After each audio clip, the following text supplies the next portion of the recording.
Penembakan remaja 17 tahun memicu demonstrasi besar-besaran dalam satu pekan terakhir di Prancis. Tercatat hingga 1 Juli ada 1.100 orang yang ditangkap dengan tuduhan melakukan kerusuhan. Lantas apa sebenarnya yang terjadi? Adakah faktor lain yang menjadi problem utamanya? Langsung saja saya berbincang dengan Sylvia Yajid, pengamat hubungan internasional dari Universitas Parayangan Bandung. Mbak Sylvia, apa kabar? Baik, Mas. Kabar baik. Apa kabar, Mas? Baik, Alhamdulillah, Mbak. Eh, Mbak Sylvia, penembakan terhadap remaja 17 tahun memicu protes besar-besaran di Perancis. Pendapat Anda seperti apa, Mbak? Ya, ini sebenarnya pemicu dari em, apa yang sudah berusaha ditahan dari Januari, kalau menurut saya, Hmm? atau untuk recently ya. Saya bisa ambil permisalannya ini seperti balon yang ditiup pelan-pelan, diusahakan Ah, untuk tidak meledak, tapi ternyata akhirnya meledak juga gitu. Dan nyawa anak muda itu pasti selalu menjadi pemicu yang paling cepat untuk sebuah kerusuhan seperti ini. Kalau apa latar belakangnya? Bermacam-macam, dan kalau kita lihat dari Januari sebenarnya sudah ada keresahan, sudah ada mogok, sudah ada protes yang berkaitan dengan masalah ekonomi. Jadi oke, ini sudah bercampur gitu, Mas, antara masalah ekonomi, masalah ras, masalah diskriminasi. Hmm. Jadi sudah bercampur aduk gitu. Oke. Saya mengutip dari sumber, ada beberapa faktor yang terjadi di balik kerusuhan di Prancis saat ini. Yang pertama, penembakan remaja imigran, yang kedua, keadilan sosial, dan yang Ya, ketiga, ada kebijakan yang diskriminatif dari pemerintah. Pendapat Anda? iya, memang sebenarnya yang sudah agak berlama-lama yang akhirnya memunculkan foto-foto bagaimana kumuhnya Prancis itu kan sebenarnya adalah mogok yang menentang kebijakan memperpanjang usia pensiun. Dan klaim dari pemerintah Macron adalah karena perekonomian mereka sudah tidak kuat untuk menanggung beban tekanan ekonomi pasca pandemi gitu kan. Dan salah satunya adalah caranya adalah dengan memperpanjang masa kerja masyarakatnya supaya mereka tidak segera masuk ke usia pensiun yang kemudian ditanggung oleh negara. Karena kalau dari data katanya eh, biaya pensiun ini mengambil 14% dari Hmm. budget negara mereka. Nah, ketika ini terjadi, masyarakat semakin tidak yakin dengan nasib mereka, kondisi perekonomian mereka, lalu mulailah muncul gesekan-gesekan gitu kan ya. Nah, tentang rasisme, tentang bagaimana masyarakat berkulit berwarna atau yang ciri khas fisik tertentu itu memang sudah ada di Perancis dari lama gitu, dan bahkan Baik. sekarang isunya menjadi hard policing itu kan, tindakan kebijakan polisi yang tidak manusiawi dan diskriminatif gitu. Nah, Hmm. jadi ini sudah bercampur sih sebenarnya, Mas. Oke, baik. Mbak, kita tahu ini bukan kasus yang menyangkut rasisme pertama kali yang Ya, terjadi di Prancis. ya. Ini sebenarnya apa yang terjadi dan kenapa di Prancis itu berulang kali sering terjadi kasus-kasus yang berhubungan dengan rasial? Iya, kalau kita amati sebenarnya mereka bahkan sudah punya istilah tertentu ya untuk protes-protes seperti ini. Hmm. Dan rata-rata dipicu oleh tindakan tindakan kekerasan terhadap orang-orang tertentu yang hampir selalu adalah imigran. Dan kalau dilihat-lihat ini tuh dari kapan? Dari tahun 70-an, bahkan ada yang mengatakan sejak Perang Dunia Kedua selesai ketika Perancis mulai membuat apa ya, eh, lokasi perumahan dalam jumlah massal untuk mereka-mereka yang berada di level ekonomi tertentu yang jelas rendah gitu ya. Nah, disitulah mereka dikelompokkan, ditampung, eh, kalau istilah anak sekarang ada niat baik yang berakhir buruk gitu kan ya. Rencananya adalah supaya mereka bisa diakomodasi, tapi kemudian pengelompokan itu pasti akan memperbesar gap, memperbesar jurang di antara kelompok tertentu dengan latar belakang ras tertentu dan latar belakang ekonomi tertentu. Nah, ketika mereka beraktivitas selalu bersinggungan sehari-hari, kita tidak bisa menjamin bahwa semua akan baik-baik saja kan ya. Kalau kita bicara tentang xenofobia dan hubungannya dengan terorisme, apa sebenarnya yang menjadikan tuduhan-tuduhan ini tak kunjung selesai menurut Mbak Sylvia? Prancis kan sangat menjunjung tinggi sekularismenya itu. Dan dari dulu kita sudah ketahui bahwa sekularismenya itu diterjemahkan dengan kalau saya boleh berpendapat ya, jadi menyeragamkan ke titik tertentu gitu. Ya, kita tahu lah ya soal pelarangan hijab dan segala macam gitu ya. Kalau jadi penterjemahan sekularismenya itu bukan membiarkan perbedaan itu, tapi membuat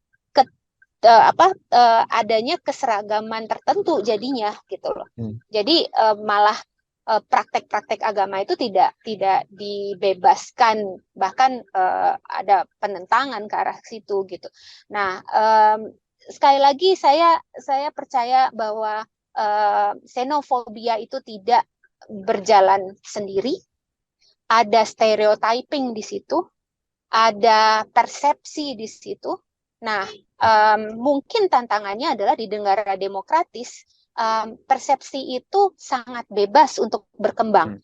Kalau berkembangnya ke arah yang baik, maka dia akan menjadi produktif. Tapi sayangnya, yang perkembangan persepsi negatif itu lebih cepat, gitu. Jadi meluas lah. Oke. Kalau kita bicara tindakan teror yang datang dari imigran, ini disebabkan oleh kebijakan domestik yang diskriminatif. Apa boleh dibilang seperti itu? Tidak langsung, tidak ada ada sih, tapi tidak ada kebijakan yang langsung diskriminatif, itu jarang ya Mas. Tapi ketika dia tidak memasukkan, jadi kan kita sekarang di zaman SDGs ini kan selalu ada kata inklusi. Nah, ketika kebijakan yang dikeluarkan itu tidak memasukkan atau mengeluarkan, mengecualikan kelompok-kelompok tertentu, maka ya mau tidak mau dia akan menjadi diskriminatif. Yep. Ya. Oke. Nah, kalau tadi masalahnya di domestiknya, Mbak. Kalau kita bicara soal level internasional, Mbak Sylvia sendiri melihat ada upaya dari organisasi-organisasi internasional untuk memberantas isu rasial di Prancis. Seperti kemarin PBB sudah mengeluarkan statement, tapi apa yang Mbak Sylvia tahu, langkah-langkah apa yang dilakukan oleh organisasi internasional tentang masalah rasial di Prancis ini, Mbak? Kata kuncinya di domestik itu sebenarnya menurut saya, Mas. Karena ketika isu itu diklaim sebagai isu domestik, PBB sebagai institusi internasional akan terbatas langkahnya pada rekomendasi atau statement. Even ketika misalnya sudah sampai titik seperti sekarang, tidak semudah itu organisasi internasional seperti PBB bisa langsung masuk. Misalnya, tidak akan seperti di Timur Tengah yang langsung bisa menurunkan pasukan kan ya.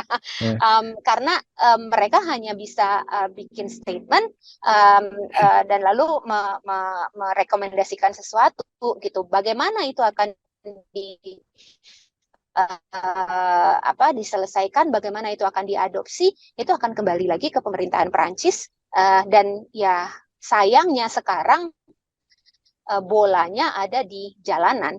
Jadi it's the street gitu, dan para pemprotes ini mengatakan bahwa nggak bisa, pemerintah Perancis tidak bisa mengabaikan jalanan, karena dalam sejarahnya Perancis jalanan itu have a say gitu. Oke Mbak, kita masih bicara soal imigran. Di tahun 2017 kampanyenya Macron, dia pro banget sama imigran. 2002 juga sedikit-sedikit dia membuka ruang kepada imigran untuk bisa menetap di Prancis dan bisa bekerja di Prancis. Lalu saya mau nanya, apakah imigran di sana ini jadi ladang suara buat kemenangan Macron beberapa kali? Pendapat Anda seperti apa? nasib imigran bukannya seperti itu ya Mas di mana-mana. Jadi Iya, seringkali di negara manapun imigran itu menjadi, kalau boleh agak ini ya, agak eh, blak-blakan ya, menjadi alat politis iya. seringkali. Karena ketika kampanye isu dan ketika masyarakat pro hak asasi manusia, maka kampanye yang mengakomodasi imigran itu akan menjadi sangat populer. Tapi sekali lagi, ketika itu sudah dihadapkan dengan masalah ekonomi, maka itu akan berbalik gitu. Nah, jadi 2017 kita tidak punya pandemi, kita tidak punya perekonomian yang rusak karena pandemi gitu. Hmm. Jadi ketika ada pengungsi, Macron menyambut imigran itu menjadi langkah pro hak asasi manusia yang sangat dipuja gitu. Nah, Iya. tapi ketika sekarang kita harus memilih mau milih siapa, anak sendiri atau anak tetangga gitu kan ya. Nah, Hmm. itu akan menjadi pilihan menjadi lebih sulit gitu. Dan kalau kita lihat kan kebijakan pensiun ini kan sebenarnya sudah menjadi pilar utama ketika kampanye 2017 kan, lalu Iya. ditunda, nggak Hmm. lolos kan di parlemennya Hmm. ketika pandemi, ditahanlah, tarik lagi, sekarang berusaha diintroduce lagi gitu kan. Hmm. Ternyata nggak tepat waktunya gitu, dan ya bad luck, bad luck banget. Iya. Ini PR dia, ini janji dia, tapi ya waktunya tidak tepat untuk mengeluarkan ini. Iya. Jadi Anda sepakat kalau memang imigran itu selalu menjadi lumbung suara buat pemerintah-pemerintah, buat partai yang memang sengaja memainkan isu imigran, Mbak Sylvia ya. In a way iya, mungkin tidak secara eksplisit mengatakan itu, tapi itu menjadi bagian dari paling tidak image building, bahwa kami Iya, adalah ini. partai yang pro hak asasi, kami adalah partai yang misalnya akomodatif terhadap imigran yang membutuhkan bantuan gitu, lalu popularitas meningkat kan. Iya. Oke. Tapi kemudian tidak ada kebijakan yang memang secara hukum kuat mendukung hal tersebut. Faktanya begitu, Bu. Salah satu tantangan dari posisi imigran ini adalah seringkali mereka tidak masuk ke dalam kebijakan domestik. Hmm.